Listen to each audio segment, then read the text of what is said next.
it goes right to the heart of what's going on in society today and some of the profound issues that the Nibiru status report brought up in facing your fears of transition. These two tablets, so I think it's very timely.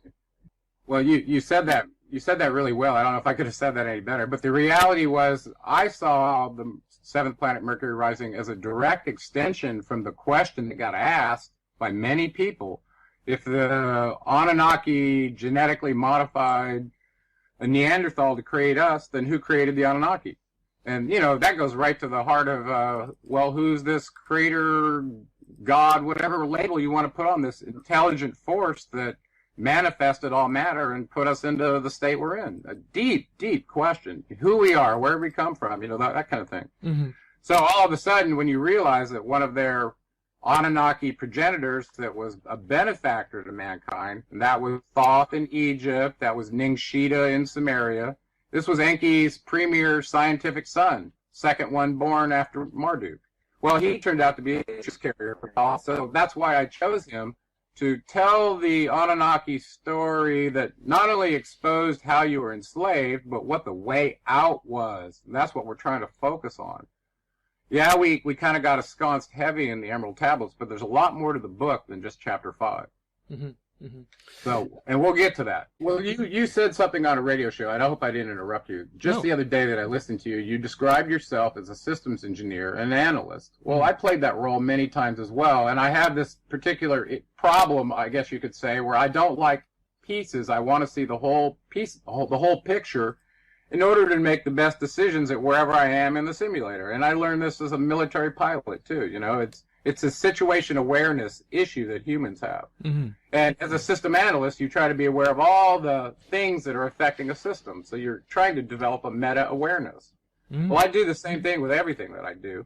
And it turned out on this Anunnaki thing, I had to stew on it for a very time, too. And it's not fully put together. I mean, they have occluded who they are and what their role was, so that when you're operating as a force in secret, you can be far more effective than you can when you're out in the public. Mm-hmm. Okay, because you don't even know where to go to attack the source, right? That's causing either good or ill.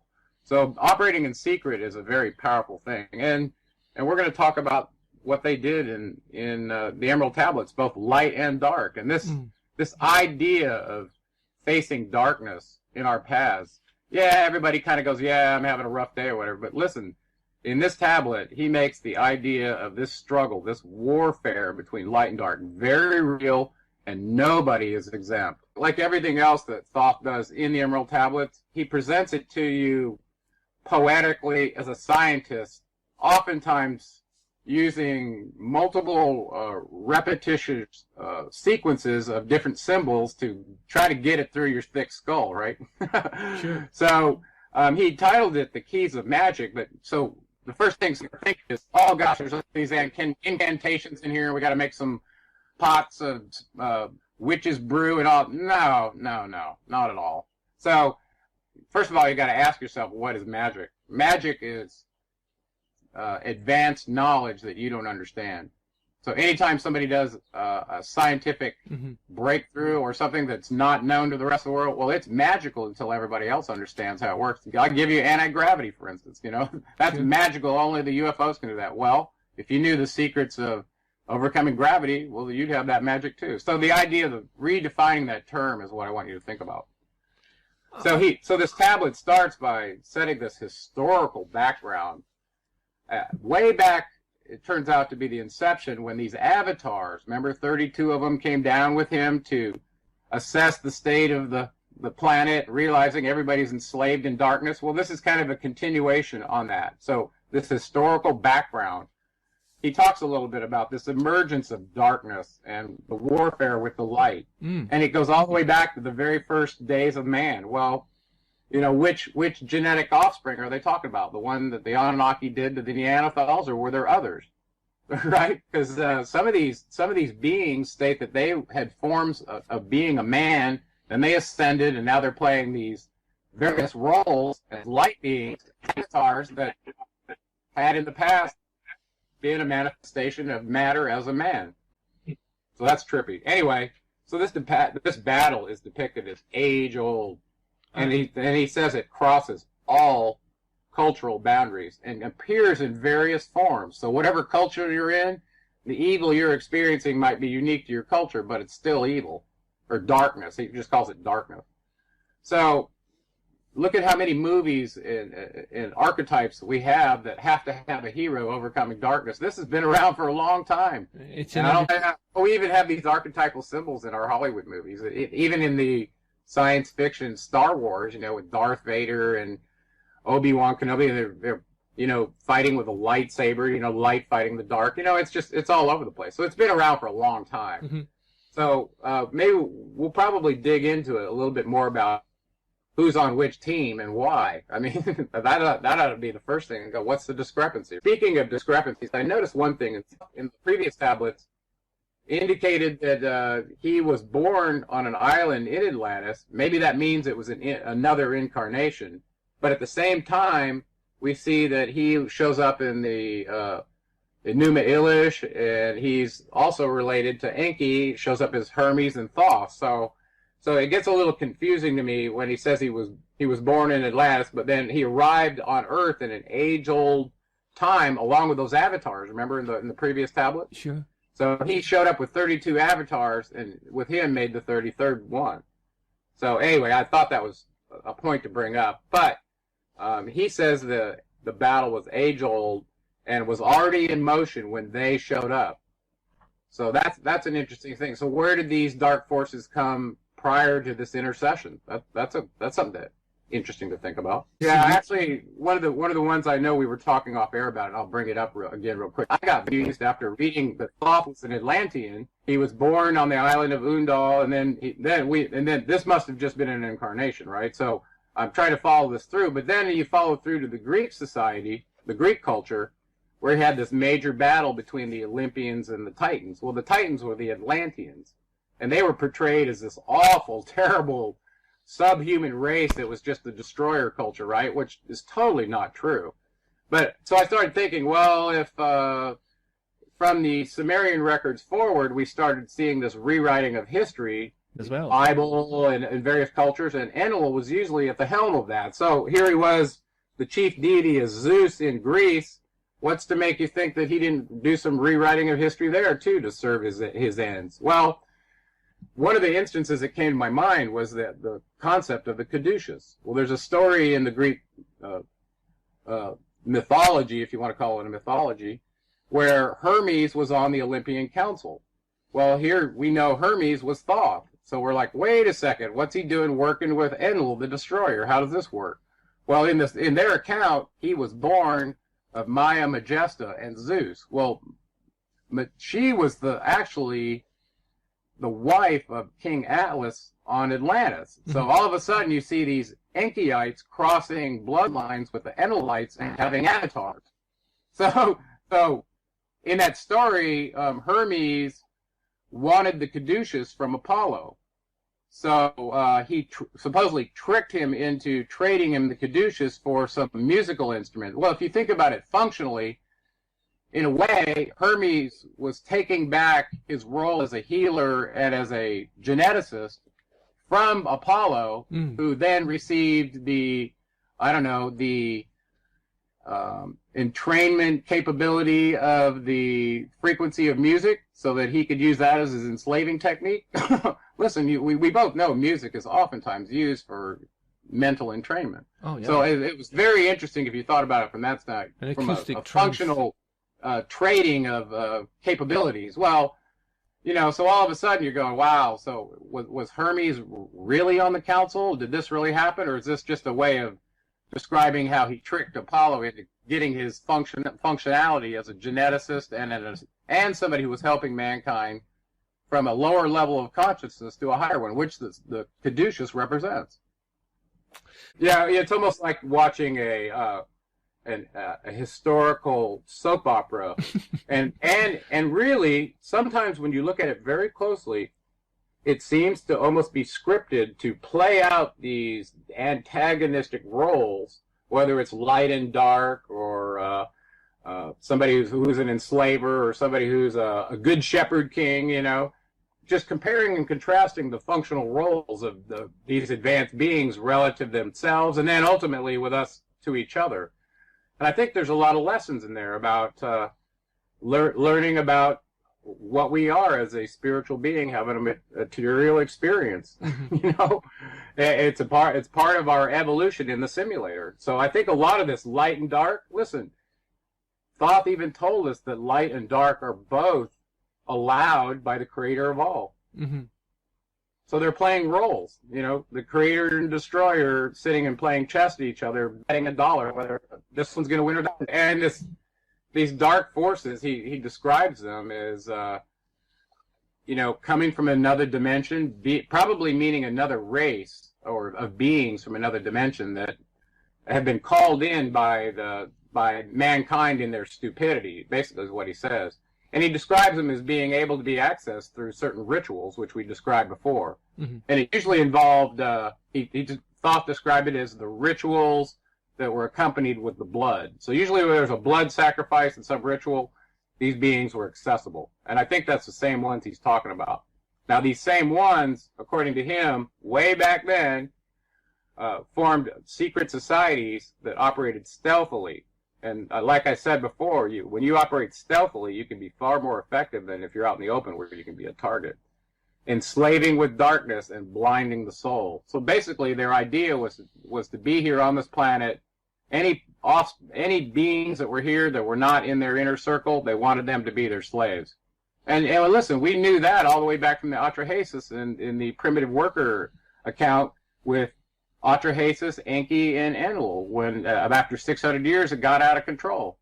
So we saw that going back way back in the Atrahasis as well. So they were doing it. These beings were as well. So when you put two and two together, you'll realize that the Dark Brothers were headed by Enlil himself. Exactly. So Thoth accuses them of negatively affecting our dream state, putting destructive thoughts in your mind. Now, if you go look at the functional role for one of these cycle masters that we talked about, and the first one I have to recall was Untanus, and you're going to hear him in the sequence or the process that Thoth says that we can all use to bind the Dark Brothers from our lives. Now, yeah, there's prayers, but now he's talking about real beings that have real influence over these. So and we'll read that one later, but that was his job, was to shut down your first chakra. In other words, to cooperate with the dark forces to keep you enslaved in darkness. Now, you think about it as a child, when you're young, you don't have the consciousness to hardly do anything but figure out, you know, where you're going to live next and how you're going to make your way. So the idea of working on your evolved consciousness to be aware of what's happening to you as young is ridiculous. So we're so easily ensnared, is what I'm saying, in the illusion of matter through the dark forces and how they work. And then it's a multifaceted assault on your perception, your skewed perceptions. You're easily fooled, is what I'm telling you. Not only that, think about how long it took you in your life to differentiate whether the thought you were having was your own or some influence that felt like it was coming from the outside. That takes a lot of, you know, personal awareness and thinking, having a meta-awareness to monitor your own thoughts. I think most people, once a thought turns into something they accept, it leads to an emotion, and then it's theirs, and that's where it ends. It never gets tested at the beginning. So what he's telling you here is, if you're so easily enslaved by your perception of the illusion of your senses, that we should be testing all the spirit of the beings that we encounter to avoid their ensnarement. Of course, now we got TV and radio and everything else blasting you from everything. So it's not just crossing somebody along the street. It's every form of input that you get. Oh, yeah. Well, the idea that the government is running in America, it runs the National Education Association that all schools are funded by. Well, that means they have control over all the curriculum. They absolutely don't want you to be responsible for your thoughts or do any of this we're told about. Okay, so they just want you to conform and go along and be a good slave and learn what to do and what not to do to be on the good graces of your next big parent, which is the government, right? You grow up learning to appease your parent to make them want to love you and give you what you want. Well, they just extend that one step further to your employer and the government. And they keep treating you like that, with these people who are unwilling to go beyond the group think and say no to something that's A, immoral, or B, wrong, but the rest of everybody's doing it, so it must be okay. However, yeah, actually, I wanted to talk. I'll talk a little bit about it. Any issue that a human could be riled up over to defend, protect, and take up arms and die for probably needs to be examined. And I'll give you a for instance here, okay? In a book I was given some time ago called The Territorial Imperative, there are primal forces in all beings, human beings, that mimic what goes on in nature, whether we like to acknowledge it or not. Sure. One is the need for identity. One is the need for territory, so you can get your resources and gather food and all that. And the third is stimulation. Well, the need for identity means that who we are is connected to that piece of dirt over there. Well, that's not true if you think about it from a spiritual standpoint. Who you are is irrespective of where the dirt is. You see what I'm saying? Sure. So it's an old method to rile up nationalism and patriotism to cause one force to go after another one, in my opinion.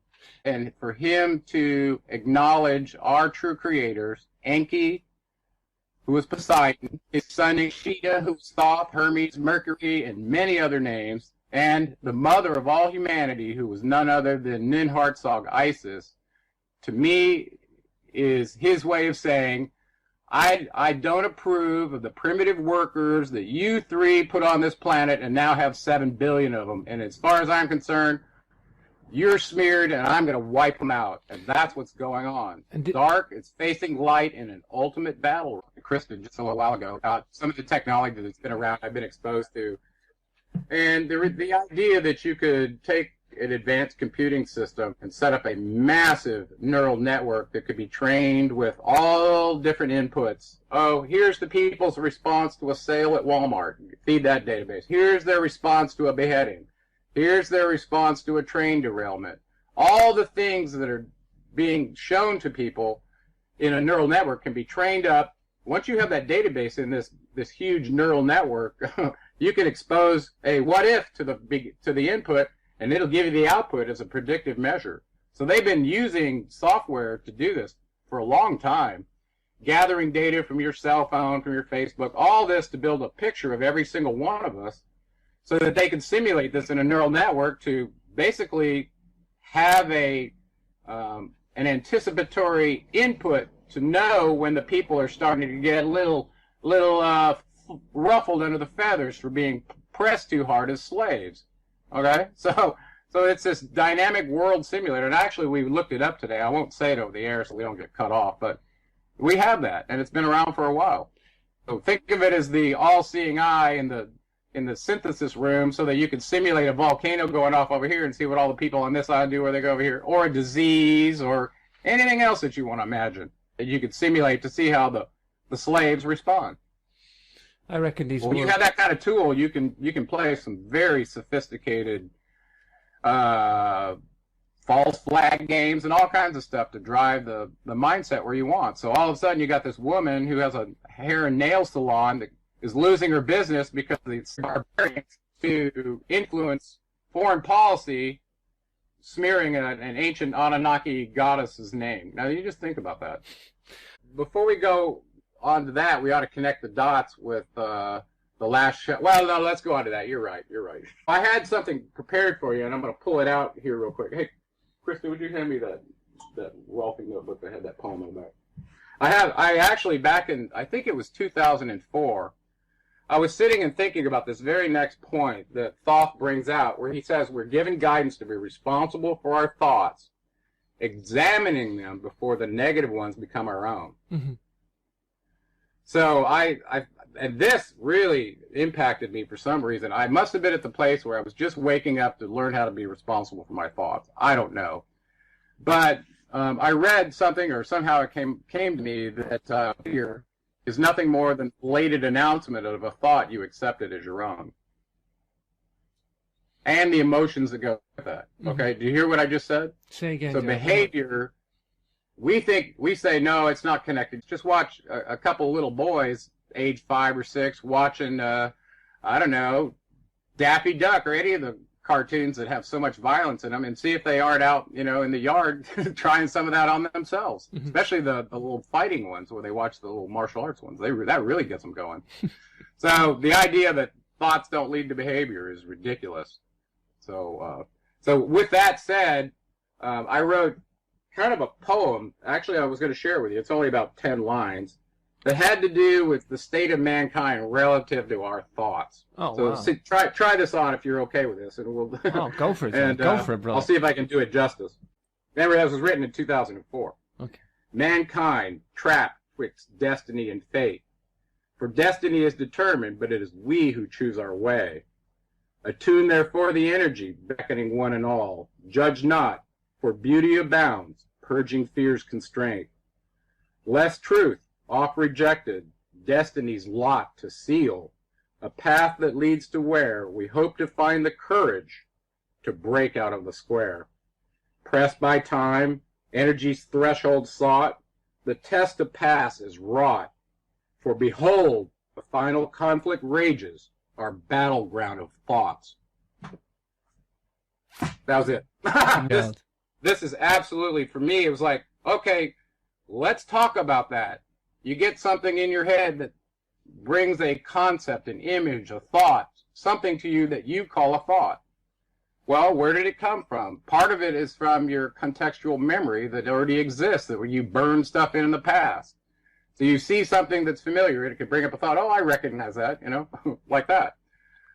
But at the same time, if you've built green, garbagey highways in your thinking pattern, here pretty soon he's going to tell you, you got to deal with that before you get stuff coming from the outside. So now we're talking about external influences that could be affecting your thoughts. What about, we just said Untana's, his job was to ensnare your mind and your soul with darkness so that you can be trapped in the first chakra and have to work to get out.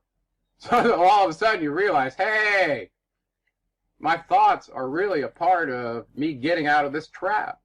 So becoming aware of them is part of it. And he gets into that, how to deal with some of this, because there are times when you're involved in stuff that go beyond your thoughts. You're not creating your own reality. Some of it's external. As much as you like to think you're creating your own reality and you're a solipsist, that's not true. I know we did this once before and talked about awareness being, the scope of awareness being tied to the energetic quantized states of your consciousness. So if you're in your first chakra, you can only be aware of certain things. Well, in your sixth chakra, you'll be aware of different things. So that they superimpose upon it and gives you a meta-awareness, right? So energy in my mind and consciousness affect the scope of awareness. And then you can go back to some of the other interviews I've done where I talk about an AI concept where the reticular activating system is involved in helping the human prioritize what to be aware of now, and it's usually tied to your survival. So this is your situation awareness mechanism for prioritizing what to be focused on right now. And they're usually very sensorial related, not so much on your thoughts as your touch and your smell and your sight, those kind of things. So what I'm saying is, he tells you if you can be responsible for your thoughts, the first thing, and he gives you a little ritual with this. He says if you recognize darkness is enveloping you, you're having a bad day, something's going wrong, check and see if it isn't your thoughts coming from internal within you first. And if it is, he tells you to banish the thoughts and then to use a vibratory frequency, probably some breathing mechanism to just clear your energy state to reinforce the pattern that's in your cortronic network in your brain where you've stored this pattern to help rid yourself of it. Because if you keep repeating a thought process in your mind, it keeps reconnecting the neurons and it stays. Whereas if you can see it for what it is, at one point go, oh, that's a thought where I'm having road rage and this is how I'm acting. And you just come without letting the emotion get involved if it's possible. At that point, if you can catch that, you can make it go away. And that's an Eckhart Tolle principle of being here now, is if you can be here now, not building a picture of what's happened in the past and telling yourself a story continuously and just being present with what is now, and that includes your thoughts, you can overcome that. Parents, education, peer groups, you name it, all of it has been designed to shape your thoughts and your behavior to be a submissive proponent of the state's agenda.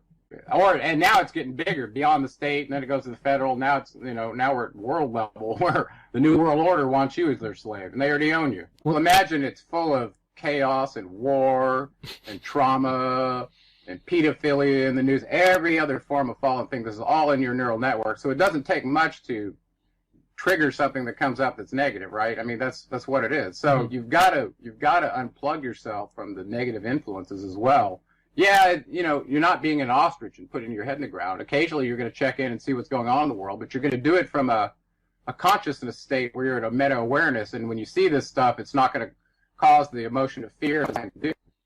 Oh. Understand? Yeah. Well, I think later in the tablet we're going to talk about what we determine to be the ultimate truth. Is it somebody telling us something, or is it something that we feel internally? And ultimately, it comes down to us determining the truth internally. So you get exposed to all of this external influence, reviewing your own thoughts that might have been burned in your head like green garbagey highways. When you recognize that, you need to go through some deprogramming with that. But all of this, we have to be responsible for. So, did we choose to be exposed to all this negativity? No, it's been thrust on us intentionally. So it's part of the enslavement. So now we have to be just as responsible to get ourselves unenslaved. And the first one's dealing with our thoughts. So I want to repeat what I said about thoughts once more, because there's a nugget in there. Oh, yeah. Behavior is nothing more than a delayed announcement of a thought you accepted as your own. There's the key. You can have all kinds of thoughts coming in, but to accept one as your own means it's going to turn into emotion somehow, some way. You're going to own it, and it's going to turn into behavior.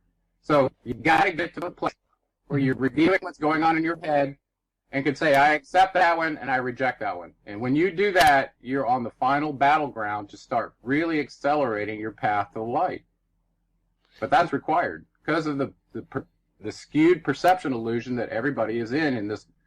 The Mayans call it the illusion of Maya. And in Thoth's writings, he calls it the illusion of Ka. Well, we're talking about the perception illusion of the external world as our interpretation is reality. Now, suppose you had a bad thought, you tried yourself to differentiate it, not accept it, keeps coming back. You don't know how to do this frequency thing that he's talking about in order to let, the universal energy, the life energy, flow through you and clear yourself. And people in Reiki and stuff are really experts at understanding how to attune themselves to this. And Qigong experts and Tai Chi masters and people that understood human energy in the body in different cultures. Okay? Well, if that fails for you and you're not that far along, he gives you a bulletproof method to clear your path. And this one I absolutely love because I wasn't at the place when I first discovered this, and I've used this one so many times, it's practically memorized. And this is where somebody would look at this and go, oh my gosh, here's where the magic ritual comes in, and this is where all the demons are showing up, right? Well, just read what he says. He talks about the names of the 7 cycle masters that are here controlling our planes of existence, okay? Trying to help us. And the ritual involves you standing and addressing them and asking them firsthand to intercede to get the darkness out of your path. Now, where are the demons in that? Because they're calling out the names that coincide with the Bible is. But as you and I both know, these names, they're functionally allocated to the 7 chakras. And they tell you that in the tablets. These are the guys that are controlling the quantized levels of awareness for your existence in this thing we call life.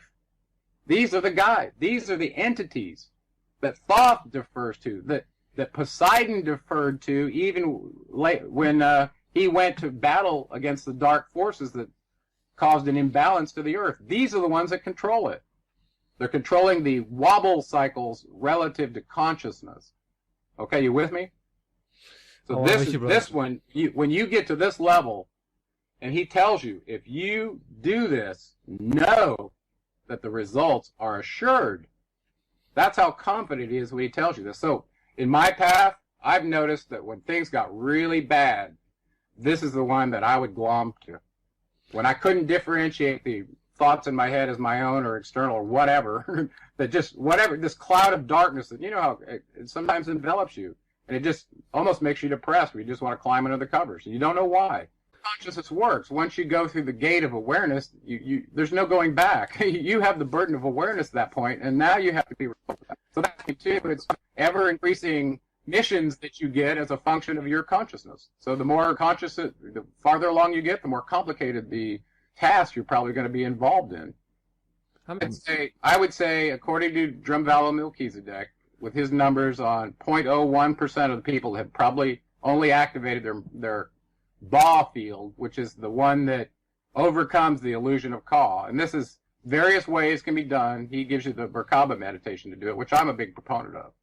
But I'd say definitely less than 1%. So, you know, the Illuminati are talking about eliminating 95 to 97% of the people in order to meet the first commandment on the Georgia Guidestones of 500 million. Mm-hmm. Well, now you can see that that's very possible because the people that are taking ownership of the Ba light sun soul that was given to them as a birthright, as an inheritance from the light beings that created us, there's going to be a small number of them if they don't start waking up and taking responsibility for this gift that was given to them. Now, everything possible has been done to occlude the awareness of and the knowledge of how to take control and possession of that gift that was given to us. And that's why all this perception illusion and all the, you know, the religions and all the things that don't focus on that, that's why. Is, you know, these dark forces want you to be their slave. They don't want you waking up and having the power. By the way, this last process that Thoth gives you for alleviating darkness from your life, not only does it call out the names of these cycle masters, but he says, guess what? You can do it for your brother too. And know this, that the knowledge of that is so powerful that those dark forces will come after you.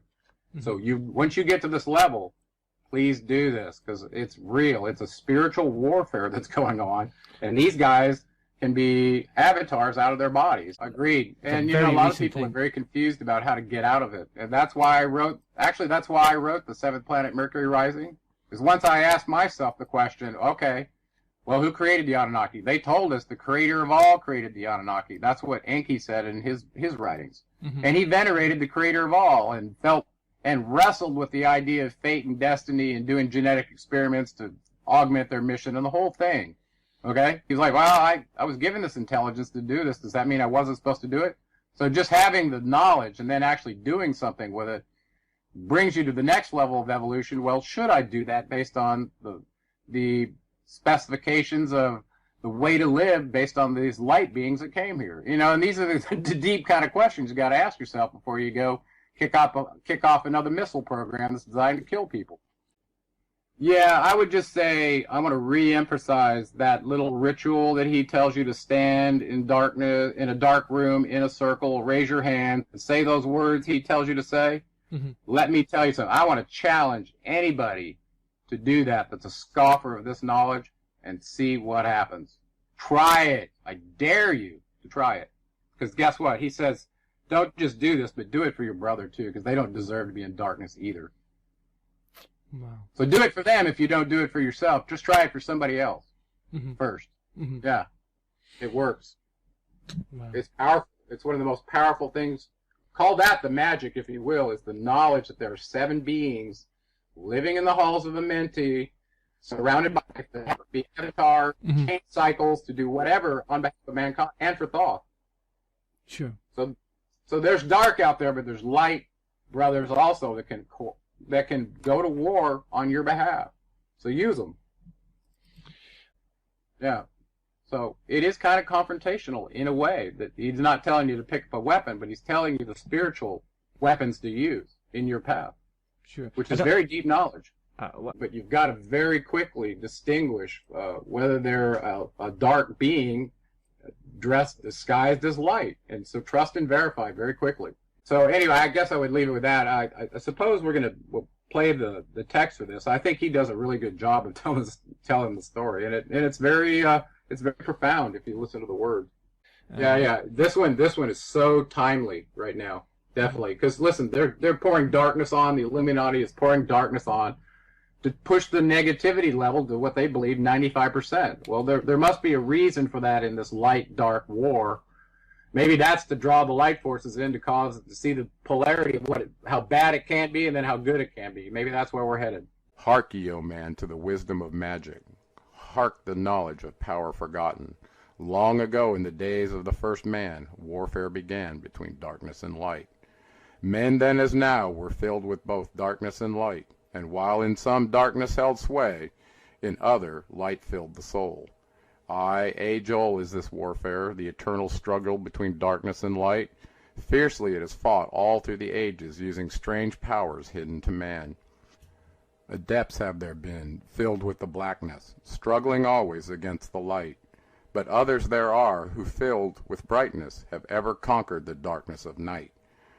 Where'er ye may be in all ages and plain, surely ye shall know of the battle with night. Long ages ago, the sons of the morning descending found the world filled with night. There in the past began the struggle, the age-old battle, darkness and light. Many in time were so filled with darkness that only feebly flamed the light from the night. Some they were, masters of darkness, who sought to fill all with their darkness, sought to draw others into their night. Fiercely withstood they, the masters of brightness. Fiercely fought they from the darkness of night, sought ever to tighten the fetters, the chains that bind men to the darkness of night. Used they always the dark magic, brought into men by the power of darkness, magic that enshrouded man's soul with darkness. Banded together as in order, brothers of darkness, they through the ages, antagonistic they to the children of men, walked they always secret and hidden, found yet not by the children of men. Forever they walked and worked in darkness, hiding from the light in the darkness of night, silently, secretly using their power, enslaving and binding the souls of men. Unseen they come and unseen they go, man in his ignorance calls them from below. Dark is the way of the dark brothers travel, dark of the darkness, not of the night. Traveling o'er the earth, they walk through man's dreams. Power they have gained from the darkness around them to call other dwellers from outside of their plane. In ways that are dark and unseen by man, into man's mind space reach the dark brothers. Around it they close the veil of their night. There, through its lifetime, that soul dwells in bondage, bound by the fetters of the veil of the night. Mighty are they in the forbidden knowledge, forbidden because it is one with the night. Hark ye, old man, and list to my warning. Be ye free from the bondage of night. Surrender not your soul to the brothers of darkness. Keep thy face ever turned towards the light. Know ye not, O man, that your sorrow only has come from the veil of the night?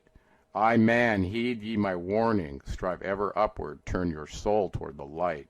The brothers of darkness seek for their brothers, those who traveled the pathway of light. For well know they that those who have traveled far towards the sun in their pathway of light have great power and yet greater power to bind with darkness the children of light. List ye, O man, to he who comes to you, but weigh in the balance if his words be of light.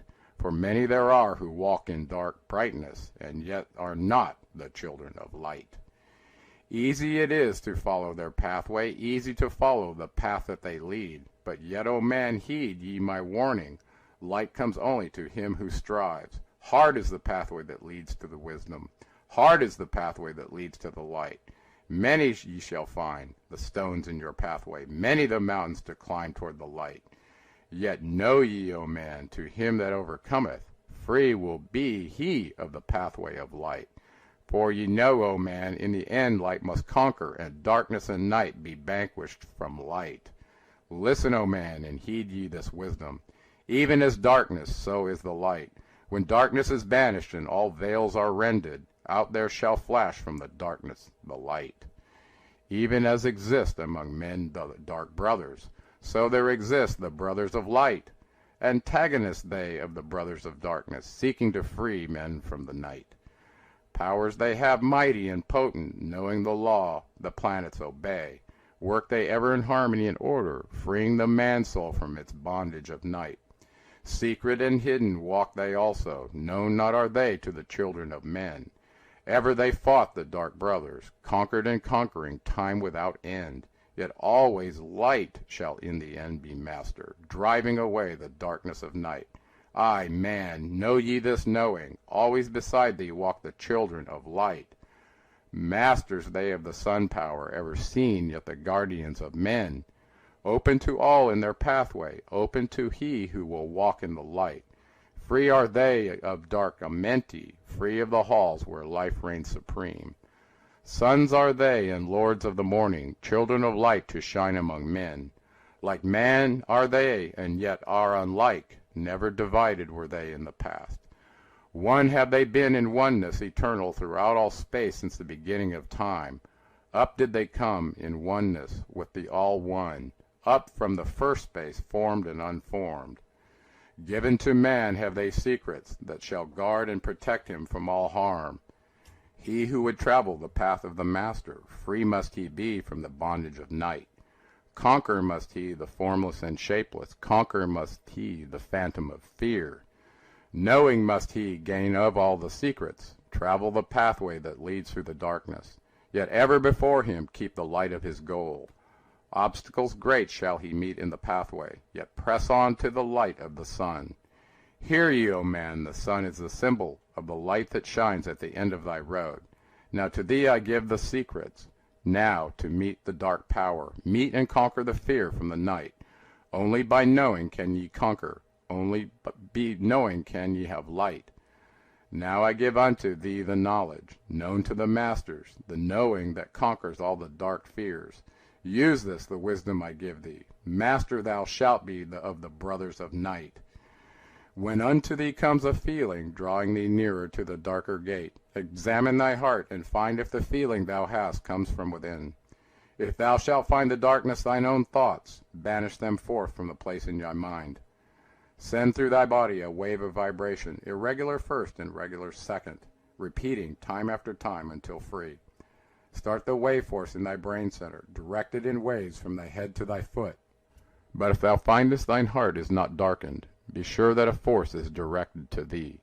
Only by knowing can thou overcome it. Only by wisdom can thou hope to be free.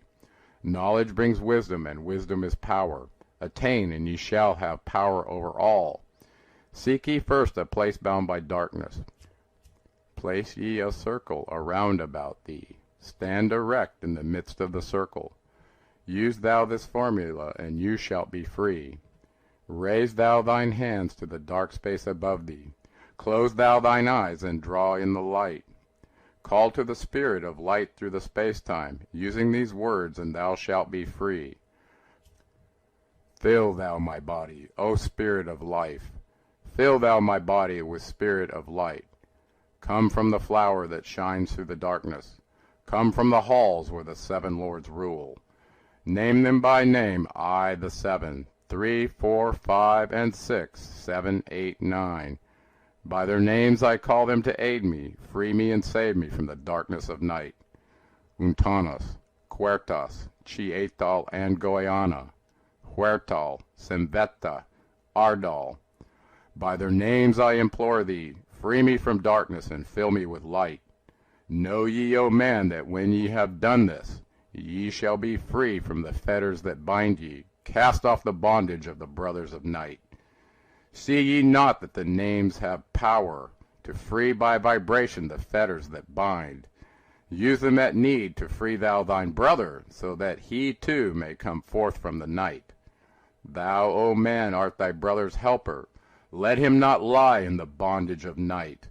Now unto thee give I my magic. Take it and dwell on the pathway of light. Light unto thee, life unto thee, sun may thou be on the cycle above.